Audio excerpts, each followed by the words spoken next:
xam nga li mu joxoñoon di jonje What he expressed in coded language is that he placed the name Allah in a distinct sphere, turning toward the divine reality. He addressed this reality with the phrase Buhuri Karashfi Bimunzil Ahad, awaiting interpretation. After positioning Allah in a specific framework, he projected his inner vision to contemplate the divine reality. In this state, he uttered the phrase Buhuri Karashfi Bimunzil Ahad in an esoteric dialect. This process led him to use the same terms as the Almighty, in accordance with what I mentioned previously, until the Lord proclaims, Allahu Nuru Samawati wal Ard. Allah is the light of the heavens and the earth. Why does he use the phrase Buhuri Karashfi Bimunzil Ahad? In the realm of infused science, he claims to have seen a sea. Through this infused science, he perceived what is referred to as the sea in his inner vision. But in mystical science, he sees a sea that divides. In spiritual science, he perceives the light emanating from Haqiqatul Munzil. However, in the science of Allah, his inner vision rises above luminous manifestations to contemplate only his oneness. This is why he introduces the first science, infused science, referring to the sea as Buhuri. Then, he presents the second science, which sees a fragmented structure expressed through Karrashfi. Next, he mentions the perception of Al-Haqiqatul Munzil, hence the term Munzil. Finally, he speaks of the contemplation of Allah's oneness, which justifies the use of Ahad. However, understanding this progression is challenging due to the four coded terms. First, by sea, then by a sea which fragments, then by Haqiqatul Munzil, and finally by the absolute oneness of the Lord. The ultimate goal of this framework is to define Allah for us. It means that if we study the Lord in His reality, we must adhere to what He has taught us to grasp it more easily. For example, when Allah says, Allahu Nuru Samawati wal Ard, He has appointed representatives to illuminate the heavens and the earth. However, this illumination occurs through the greatness of the Lord, which is why these chosen ones are called the caliphs of Allah. Their ability to illuminate comes solely from His grace, and their guidance is only by His divine favor. When we consider the divine environment, and the soul of an akhtab contemplates, a particular phenomenon occurs. In deep contemplation, he claims that the realm it inhabits surpasses the metaphor of the sky. When asked why, he responds, because I'm immersed in it. Similarly, he says, the realm surpasses the metaphor of the earth, explaining, because I have moved beyond it.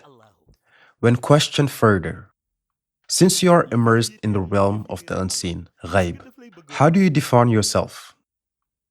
He introduces the coded phrase, Buhuri Karrashfi Bumunzil Ahad.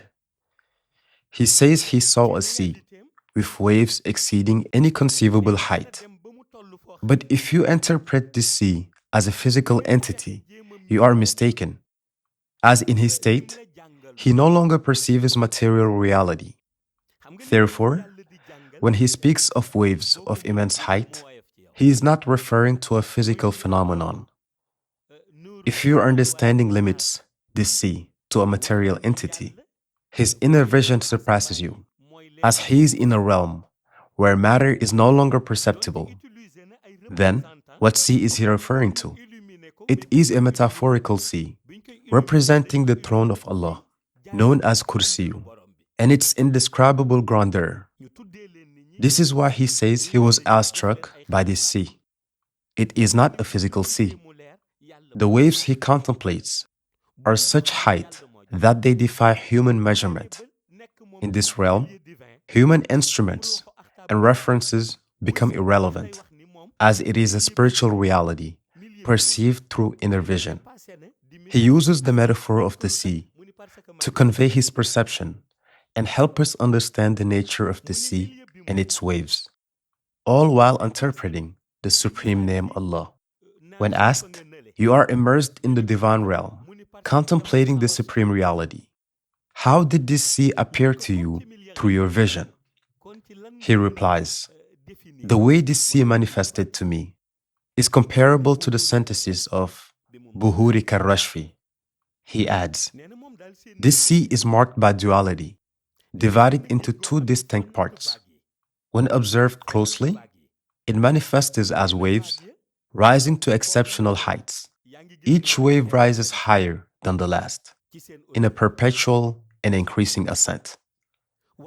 Within this vastness, I perceive a radiant streak, piercing through the center of the waves, splitting them in two, like a lance cutting through their essence and establishing this separation. He continues, there is a lance emitting an exceptionally intense light. I saw this lance tear the waves in two and simultaneously split the sea. One part of the sea moves to the right, while the other moves to the left. The right side takes the form of the letter Kaf, and the left side takes the form of the letter Nun. Within the lens that separates them, I perceive the manifestation of the letter Kaf.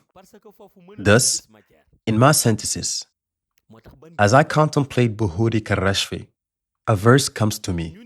إِنَّمَا أَمُرُهُ إِذَا أَرَادَ شَيْئًا أَن يَقُولَ لَهُ كُن فَيَكُونَ. When he wills a thing, he only says to it be, and it is.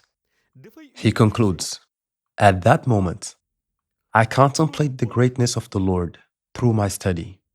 As I delve deeper into this greatness, still focused on the supreme name, Ismu Zati, an unusual reality appeared to me, one I had never seen before.